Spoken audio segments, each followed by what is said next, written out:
Baik, kita berjumpa lagi di Baca Rita Sabtu atau Bacas bersama saya Roni Sandi. Assalamualaikum warahmatullahi wabarakatuh. Selamat sore untuk kita semua. Di samping saya sudah hadir narasumber Bapak Dr. Rohmat Yasin. Assalamualaikum Pak. Waalaikumsalam. Sehat Pak? Sehat. Kapan kita diundang mancing? Ya, karena Pak Dokter ini selain profesi dokter, beliau juga hobi mancing. Hobi yang mahal ini menurut saya. Nah, di program kali ini tema kita 2000 kasus HIV di Kota Palu. Apa yang harus kita lakukan? Nah, saya kasih background sedikit. Data yang beredar menunjukkan bahwa jumlah HIV di Kota Palu telah mencapai 2000 kasus. Angka ini tentu menimbulkan banyak pertanyaan di tengah masyarakat. Apa sebenarnya kondisi HIV di Kota Palu ini dan bagaimana cara kita untuk melakukan pencegahan agar tidak terjadi penambahan lagi atau paling tidak ada diminimalisir pertambahannya begitu. Nah, untuk membahas tema kita hari ini, seperti saya sampaikan tadi, ada Bapak Dr. Rohmat Yasin. Nah, Pak Dokter, saya langsung saja. Seberapa valid angka 2000 itu yang sudah terekspos di media yang kita sudah baca sama-sama? Kira-kira apakah ini betul-betul sudah melalui proses screening yang betul-betul valid atau masih ada lagi mungkin tambahan-tambahan lain? Iya, terima kasih. Intinya yang pertama saya ucapkan salam kepada seluruh warga masyarakat Kota Palu saya menonton acara ini dan mendengar acara ini.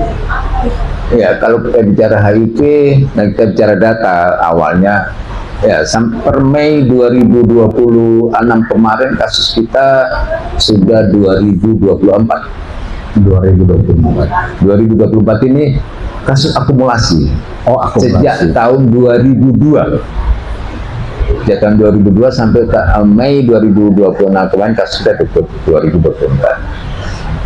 Kenapa banyak sekali? Ya, betul. Karena di HIV sekali orang kena HIV, ya, seumur hidup sih. Seumur hidup. Sehingga datanya ada terus.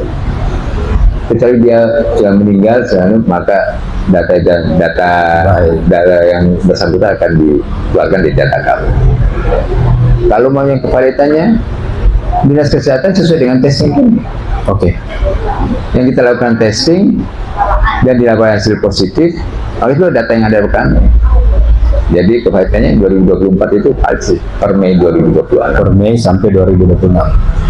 Iya, dari Mei 2026 kemarin data yang ada kami, ya, sesuai hasil testing kami, maka di Kota Palu terdapat yang positif HIV ada 2024 kasus. 2024 kasus. Nah, tentu kalau orang awam, Pak Dokter, iya, menganggapnya ini adalah suatu kasus yang luar biasa karena sudah ribuan begitu kan? Iya. Nah, apakah ini bisa dikategorikan sebagai kasus KLB atau di dalam kasus ini tidak ada istilah KLB kalau di kasus HIV/AIDS? Iya. Jadi kalau KLB, satu kasus yang terjadi secara tiba-tiba dan langsung dengan akumulasi jumlah kasus yang tiba-tiba ditemukan banyak sekali. Seperti contohnya kita belajar di pandemi COVID. Baik, pandemi COVID tiba-tiba sporadis ditemukan kasus banyak dan ada beberapa kasus kematian cepat dia temukan. Kalau itu kan tidak. Itu hasil dari testing. Dari testing, kan makanya saya bilang tadi ini akumulasi. Baik. Bukan dalam tahun ini tiba-tiba atau dalam minggu ini ditemukan 2024 kasus, tidak, akumulasi. Baik. Dan di bulan ini dari hasil testing kita katakanlah kita punya target minggu ini 100 orang kita testing. Oke, kita temukan mungkin 2 atau 3. Oh, minggu depan ada satu lagi tidak kita temukan. Mungkin dalam bulan ini hanya ada 5 kasus testing. Tapi intinya dengan testing ini maka kita menjaring isinya. Sebanyak-banyaknya kasus ini kita temukan. Kalau sudah banyak kasus kita temukan, maka kita mudah untuk melakukan intervensi. Baik. Kita melakukan mudah. Artinya apa? Kasus kita temukan, kita lindungi nih. Bukan lindungi HIV-nya. Ya. Kita lindungi supaya mereka Tidak berpindah lagi. tidak menularkan lagi. Itu. Itu lagi. Sekali orang kena HIV masuk hidup. Seumur hidup. Virusnya ada di dalam tubuh. Ya. Seperti itu. Jadi tidak ada istilah KLB di kasus. Tidak ada kalau di kasus selama ini. Nah, dari 2000 kasus ini, Pak Dokter, adakah apa namanya klasifikasi gitu ya, yang mendominasi atau apa orang rawan lah? Apakah istilah yang rawan ini? Misalnya di titik-titik apa? Di mana proses penyebaran yang paling Jadi rawan? kita ada lakukan kelompok-kelompok berisiko. Ya, itu dia. Atau orang kalau kita istilah lagi kita percaya lagi populasi kunci. Populasi kunci. Ya, populasi kunci seperti pengguna narkoba penasun, tapi sekarang sudah jarang pakai narkoba. Dulu kan banyak masih Suntik ya. suntik itu, apalagi kalau gimana? Paket hemat dulu tuh. Ya. Paket hemat. Oke. 1 jarum suntik untuk 10 orang. 1 kena HIV menular sudah 10 orang. Dan sekarang kan sudah bahkan enggak. LSL, laki-laki suka laki-laki. Oh iya. Kelompok-kelompok panja penjajah, seks komersial. Oh iya. Jadi populasi kunci. Tapi kalau dari data kami bahwa kalau dari kategori umur memang paling banyak ditemukan adalah usia produktif. Di antara 20 sampai 50-an tahun. Itu masih usia produktif itu. Yang kategori ditemukan. Nah, kalau anaknya lebih banyak laki-laki. Kalau berdasarkan gendernya bahwa lebih banyak laki-laki daripada perempuan yang kasus yang positif. Nah, tapi di luar itu bahwa kenapa kita melakukan prevensi? Iya, yang kita bahas kelompok-kelompok berisiko atau populasi kunci kemungkinan besar mereka yang jadi penyebar jadi penular, maksudnya yang gampang tertular seperti itu. Gampang tertular, sehingga itu untuk kita fokusnya di kelompok-kelompok. Tapi kita tidak menutup kemungkinan jika ada satu komunitas satu ingin, kalau gitu kami dong ingin dites, silakan kan datang kan. Dan ini tesnya gratis testingnya. Yang penting sukarela mau di testing. Seperti itu. Baik. Nah, tadi Pak Dokter menyampaikan usia rentan itu kan, usia produktif. Usia produktif yang paling banyak. Baik. Tapi kami kemarin mungkin Pak Dokter juga ada di situ di narasumber. Iya. Ada disebutkan Ibu Wawali anak usia SD, Papa dan SD itu. Bagaimana ceritanya itu? Pak? Iya. Bahkan bukan SD saja. Oke. Balita kemarin kita temukan. Balita. Tahun kemarin, tahun lalu. Oke. Jadi itu tadi dikatakan dia seseorang positif, dia dilakukan testing. Oke. Nah, jadi kayak kemarin kasusnya anak SD itu juga itu. Kenapa sakit-sakitan, kenapa? Nah, akhirnya dilakukan salah satunya itu dokter mendeteksi jangan-jangan ada kenapa saya sakit. Testing, oh betul. Jadi kasusnya bukan karena dia penularannya melalui tapi ya orang tuanya. Oh, dari orang tua. Iya. Orang tuanya yang makanya data juga kan HIV ini penularannya bisa melalui hubungan seksual yang tidak Iya. bisa juga terpapar dari luar transfusi yang tidak melalui, kalau di PMI itu pasti, kalau Ya, di PMI ya. itu di UTD-nya masuk darah, dicek ada ini langsung ya pakai, mesti langsung biasanya seperti itu yang kita ketahui. Kan ya, atau dia bekerja di kelompok berisiko yang kayak tenaga medis yang selalu menggunakan jarum-jarum suntik, atau yang kemudian dia sengaja jarumnya Tatus, ya. tugasnya tatus saja. Jadi seperti itu bisa jadi penularannya seperti itu. Makanya kasus yang kemarin juga balita juga ada, balita itu kan sakit terus, akhirnya dilakukan testing juga, oh ternyata ada HIV-nya juga, seperti itu. Jadi orang kan tidak mau, karena balita masih umur beberapa tahun, karena pernah ya kan dari orang tuanya seperti itu. Jadi di hal ini sebetulnya tidak mengenal usia kalau anunya. Tapi lebih anunya karena lebih besar, mungkin penularannya melalui karena perlakuan seksual yang anu. Makanya di usia-usia produktif paling banyak ditemukan seperti itu. Baik, nah menarik sekali nih sahabat podcast, bahwa ternyata memang memahami HIV itu tidak bisa berdasarkan Ya. kesimpulan sendiri gitu ya. Nah, banyak juga ini Pak Dokter, khususnya masyarakat awam Iya. yang ketika ada apa istilahnya orang dalam HIV/AIDS ya, ODH ya, itu kemudian ada stigma, kemudian mereka dikucilkan. Yang mereka khawatirkan orang awam ini, jangan-jangan nanti kita mau terjangkit. Padahal sebenarnya secara medis itu tidak seperti itu. Bisa dijelaskan itu Pak Dokter? Iya, jadi istilahnya kita audit orang dengan HIV. Oh ya. Jadi itulah Pak, salah satu dari tujuan jadi kesehatan bagi tentang HIV adalah nol stigma. Nol stigma itu bagaimana memberikan edukasi kepada masyarakat ini tahu apa itu HIV, bagaimana cara penularan pertama, bagaimana cara, sehingga kalau dia tahu HIV itu apa, kita tahu oh HIV itu ini nih, cara penularannya seperti ini, maka kita bagaimana, pasti kita tahu bagaimana kita mencegah supaya tidak terkena HIV. Kan rumusnya, kuncinya hanya satu ya, untuk kesehatan ini. Tidak ada orang atau manusia yang masih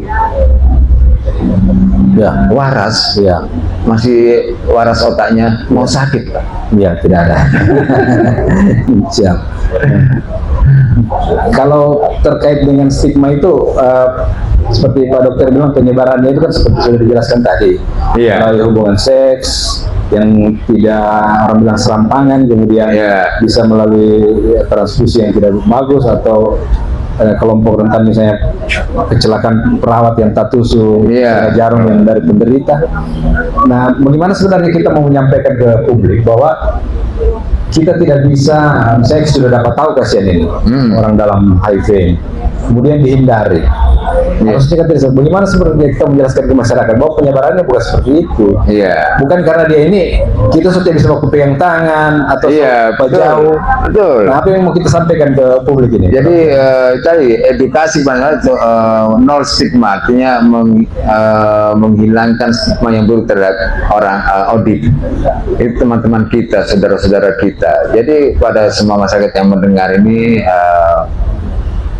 rangkullah mereka Pak, kalau kita tahu bahwa itu karena kalau kita hanya berpegang tangan, bahkan tidur bersama, tidur dalam kutipan tidur bersama, kita bilang itu tidak akan menularkan, karena penularannya virusnya itu dia menularnya harus melalui, kalau kita namanya selaput mukosa dia. Nah, kalau kayak hubungan seksual itu kan selaput mukosa, jadi virusnya paling gampang gitu. Jadi kalau hanya pegangan tangan, sering makan sama-sama, baik kita di warkop sama-sama ngopi, tidak akan Pak. Tidak ada menular melalui, kalau kayak dulu COVID, pakai masker, batuk, hati-hati kok kena AIDS ya, seperti itu. Tidak, maka itu pada masyarakat yang ada keluarganya atau ada temannya, kita tahu bahwa rangkul dia supaya mereka mau juga kasihan. punya semangat. Mereka tidak, pada dasarnya mereka tidak mau kena. Iya, tidak ada yang mau. Tidak mau mereka. Teman-teman kita, saudara kita tidak mau mereka. Cuma ya pada kan sudah tertular dia. Sehingga itu tadi kita supaya tadi mereka bersemangat, mereka bisa dan mereka bisa bercerita. Kalau kita semua mereka akan mau datang ke sini, mungkin dibaca sini, bercerita saya ini ikut. Saya kena karena saya dulu maka janganlah perlakuan itu edukasinya pada orang yang sendiri. Bukan karena begitu jangan rumahnya di itu dikucilkan di Jalan Veteran situ. Kasih tahu Pak RT-nya, Pak RT, kami punya warga, sudah seperti itu. Tidak boleh juga dikucilkan. Tidak boleh, tidak boleh. Nah, kalau di program Dinas Kesehatan Kota sendiri untuk menekan HIV apa saja yang sudah dilakukan, Pak? Saat saya tadi itu melakukan VCT kita, penemuan sebanyak-banyaknya kasus. Kalau bisa ditemukan, tadi saya bilang ditemukan, kita lindungi ini orangnya, kita anukan supaya mereka tidak menularkan. Semakin banyak ditemukan maka kita bisa pemetaan gitu ya. Pemetaan ini jangan sampai jadi ini yang seperti menularkan ini. Yang kedua kita di edukasi pada sejak dini. Bahkan kita ada program ke sekolah-sekolah, misalnya sudah remaja SMP, SMA, kita edukasi tentang HIV supaya mereka juga paham. Mereka juga paham tentang HIV. Bahkan mereka kita bentuk istilahnya itu duta-duta HIV.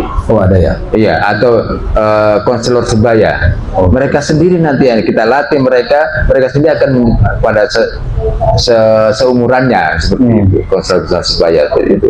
Jadi kita berusaha kesehatan itu bagaimana intinya mencegah penularan penyakit HIV ini. Tidak hanya HIV, semua penyakit penular kita cegah saja. Kalau sudah kita cegah semua kan, artinya penyakit ini kan 3 saja intervensinya, lingkungannya, virusnya sendiri, sama hostnya, pembawanya. Kalau 3 ini kita salah satu kita banyak. Virusnya, bagaimana cara mengatasi virusnya bisa? Sudah, tidak mungkin 2 ini menyebabkan penyakit itu. Atau orangnya kita anukan, kayak COVID kemarin kita sekali belajar di COVID. COVID itu intervensi virusnya nggak bisa, lingkungannya nggak bisa juga. Hostnya, bagaimana caranya? Caranya bagaimana supaya COVID yang itu tidak bisa hidup baik, kan hidupnya hanya di saluran pernapasan manusia waktu itu COVID ya. Sehingga bagaimana caranya supaya virus-virus COVID ini tidak bisa lagi masuk ke dalam saluran pernapasan ini. Kalau dia di luar kan cepat mati sama seperti itu. Baik. Kalau kalau masyarakat ingin melakukan tes begitu secara mandiri, bagaimana aksesnya untuk ketika misalnya ada orang ingin melakukan tes, akses yang diberikan ke mereka kemana itu? Silakan, semua puskesmas kami bisa melakukan puskesmas. Iya. Semua 14 puskesmas di Kota Palu bisa melakukan testing itu. Datang ya, kita bisa konsultasi, dan juga dirahasiakan. Dirahasiakan. Jadi tidak perlu nanti saya kalau sudah terekspos lagi. Saya setengah mati nih Pak RT ku lagi, kalau saya tahu rumahku lagi, tidak. Hanya istilahnya you and I yang tahu. Jadi hanya saya pemeriksa dengan yang tahu. Seperti itu. Berarti di setiap puskesmas ada poskonya seperti pos gitu ya. Jadi orang bisa ada program memang. Di setiap pos itu ada penanggung jawab program. Kalau di puskesmas itu infeksi penyakit menular seksual. Itu ada salah satunya untuk bisa anukan HIV. Jadi semua puskesmas silakan datang di situ. Kita akan lakukan VCT asal satu saja anunya. Untuk testing sukarela ya. Mau kami tes. Tidak. Kalau tidak mau, kami dia tes. Oh iya, tidak bisa juga dipaksa ya. Tidak bisa dipaksa. Manusia. Oke. Nah kalau apa namanya Pak Dokter, ini kan saya tadi membaca begitu ya. Iya. Ternyata ada juga semacam obat apa itu? ARV. Iya. ARV. Antiretroviral. Viral. Nah kalau itu di Kota Palu dengan jumlah 2.000 ini apakah ketersediaannya itu? Jadi sampai saat ini obat ARV untuk teman-teman saudara kita yang terinfeksi HIV itu tersedia, dan ini stok, artinya stok buffernya mencukupi, dan itu gratis. Mahal itu obat itu, tapi pemerintah mengalokasikan nantinya dan dibantu oleh dari WHO bahwa ARV saat ini masih gratis, Pak. Jadi kalau maka itu, jadi petugas yang tahu ini positif maka dia akan selalu kontrol, selalu mengingatkan tuh. Kenapa dengan penderita HIV minum obat ini maka tidak membunuh, pertama ingat HIV ini tidak membunuh virusnya sendiri. Istilahnya virusnya dorman, tidur aja sih. Oh iya. Jadi tidak banyak, sehingga tetap terjaga dia. Oh, lebih karena bantu gitu ya. Kalau sudah HIV AIDS, sudah terjadi lagi. Kalau AIDS kan sudah levelnya naik ya. Iya, sudah imunodefisiensi dia. Pertahanan tubuhnya sudah hancur-hancuran sudah bilangnya.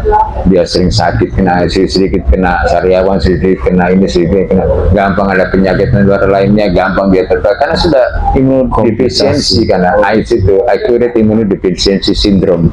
Jadi memang imunnya sudah turun. Jadi sebelum dia ke AIDS masih di testing ke HIV, kasih minum obat ini, supaya kalau kamu tetap sehat, kelihatan sehat ya, tapi virusnya tetap ada dalam kamu ini. Dia tidak meningkat levelnya berarti. Iya. Istilahnya tidur dia, dorman dia. Dorman. Seperti itu. Tidak sampai ke cepat. Iya. Oke. Nah ini saya mau ke kira-kira Pak Dokter ya, ini edukasi juga. Peran keluarga itu apabila mengetahui ada keluarganya yang terdiagnosa HIV itu, kan biasanya panik begitu. Jangan bilang orang, padahal sebenarnya kalau dilapor terdata dan bisa dilakukan proteksi. Bagaimana kita mau menyampaikan ke misalnya masyarakat kalau ada keluarganya? Ya, jadi kalau ada kita punya keluarga, kita tahu langsung saja Pak, laporkan ke Dinas Kesehatan melalui Puskesmas. Dan kalau mau dirahasiakan tinggal telepon kontak siapapun juga atau datang ke saya, kami ini yang bagaimana kita akan ya. Apalagi banyak hasil tesnya, kita tahu bahwa dia itu HIV, ya kita akan edukasi keluarganya bagaimana kedengaran itu. Jangan didiskusikan, tidak akan menularkan bekas minumnya, bekas gelasnya, kalau tidak akan bisa. Artinya penguatannya justru kalau sudah kena HIV dikucilkan sama keluarga, sama tetangga, ini sudah tambah. Jangan sampai karena frustasi kalau begini caranya, lebih baik saya menyebarkan seorang lain juga, kan begitu. Kalau saya frustasi dia kan, saya dikucilkan, lebih baik kan tidak ada yang tahu, banyak tidak tahu saya ini HIV. Sudah lebih baik saya menularkan ke orang lain. Nah itu yang kita pikirkan. Secara psikologi, secara mentalnya, akhirnya dia membuat seperti itu. Tapi kalau kita rangkul, kita keluarga menjaga, saya kata begitu, saya tetap sehat dan saya tidak akan lagi buat ini seperti itu. Nah, ini sudah sangat banyak yang kita dapatkan ini informasi yang dari Pak Dokter. Tapi saya ingin juga mau pertanyakan soal peran, selain peran kan ini cuma tidak bisa hanya Dinas Kesehatan. Betul. Ada banyak pihak yang harus dilibatkan. Gitu. Sejauh ini yang dilibatkan itu dari pihak mana saja Pak Dokter? Penanganan masalah kesehatan Kota Palu itu harus lintas lembaga, lintas sektor, masyarakat, yang kita harapkan dari masyarakat berperan secara aktif untuk menjaga kesehatan. Nah, itu penanganan HIV kita punya Komisi Penanggulangan AIDS yang kita Pemerintah Kota Palu, kita bahkan memfasilitasi Komisi Penanggulangan AIDS dengan ada dana hibah diberikan. Pak Wali Kota kami memberikan dana hibah untuk Komisi Penanggulangan AIDS di Kota Palu. Komisi Penanggulangan AIDS ini, perannya sangat penting Pak dia. Karena mereka lah KPA ini akan bisa mendekati komunitas-komunitas, populasi kunci, sehingga komunitas-komunitas, populasi itu mau mereka terbuka, dan mau mereka lakukan disiplin, mau mereka dan mereka mau jadi agen perubahan, agen perubahan untuk masalah AIDS ini mereka dengan mendapat dari KPA ini kemarin KPA Komisi Penanggulangan AIDS Kota Palu melalui KPA ini, maka itu mereka yang gencar nanti menyuarakan tentang HIV gitu. Jadi kita dinas kesehatan pangkul itu lintas sektoral, lintas lembaga, bagaimana kayak lembaga atau cara informal, bagaimana lembaga-lembaga adat ini secara adat mereka juga pendekatan secara adat banyak kita. Bagaimana dengan adat Kaili di Kota Palu ini? Kalau masalah adat, ketua-ketua adat yang tahu, ini loh, bagaimana cara menyampaikannya. Mereka kita lihat juga seperti itu. Kan banyak saudara-saudara kita yang mungkin minta maaf masih dari daerah pinggiran, yang masih pegang teguh adatnya. Mereka tidak, tapi dengan masuk melalui adat-adat itu mereka akan menerima dan mereka akan tidak bisa, harus begini supaya saya tetap sehat seperti itu. Nah ini kita hampir di closing nih Pak Dokter. Nah saya ingin mungkin seperti langkah sederhana yang bisa dilakukan untuk mencegah penularan HIV. Kalau tadi kan terlalu banyak ya ini, tapi yang paling sederhana itu kalau dari Pak Dokter sendiri agar tidak kita terinfeksi ini, apa yang harus dilakukan? Paling sederhana satu Pak, PHBS apa itu? Perilaku hidup bersih dan sehat. Jadi ayo masyarakat Kota Palu laksanakan PHBS, perilaku hidup bersih dan sehat. Di mana di Pelagu ada seperti yang sering makan yang bergizi, sering cuci tangan dan sering makan tidak buang sampah sembarangan. Bagaimana olahraga secara teratur, bagaimana kalau sehat, bagaimana setia terhadap satu pasangan yang penting. Mungkin Bapak selama ini tidak setia, itu yang berbahaya. Setia untuk satu pasangan, tapi itu perilaku bersih dan sehat. Kalau semua makanya dari dinas kesehatan juga itu tadi kita selalu edukasi bagaimana perilaku hidup bersih dan sehat supaya masyarakat paham dan mereka secara aktif berperan menjaga kesehatan. Kita juga menjaga kesehatan. Kalau kita menjaga kesehatan diri kita, kita pasti akan menjaga kesehatan orang lain. Kita menjaga pasangan kita. Dan kita sudah di closing ini Pak. Mungkin ada lagi semacam himbauan untuk masyarakat Palu. Silakan. Untuk masyarakat Kota Palu dengan HIV ini, ayo kita rangkul saudara-saudara kita, teman-teman kita. Kalau tahu ada kita infeksi HIV, kita kuatkan semangat mereka, kita jaga mereka, kita himbau pada seluruh warga kita bagaimana supaya kita tidak tertular HIV. Intinya berani kita untuk memerangi HIV/AIDS di Kota Palu. Kita jaga Kota Palu. Baik, terima kasih Pak Dokter Kepala Dinas Kesehatan Kota Palu, Dr. Rahmat Yasin atas waktunya, atas penjelasan edukasi yang sangat bermanfaat. Ya, semoga diskusi ini menambah wawasan bagi kita bahwa HIV itu bukan persoalan kesehatan. Amin. Tetapi juga persoalan edukasi, kepedulian dan kolaborasi semua pihak. Baik, mewakili kru yang bertugas, saya Roni Sandi pamit. Kita akan berjumpa lagi dengan narasumber lain, tetap di Bacerita 1 atau Bacas. Dan saya Ri, assalamualaikum warahmatullahi wabarakatuh. Waalaikumsalam warahmatullahi wabarakatuh. Terima kasih, Bung Roni. Terima kasih.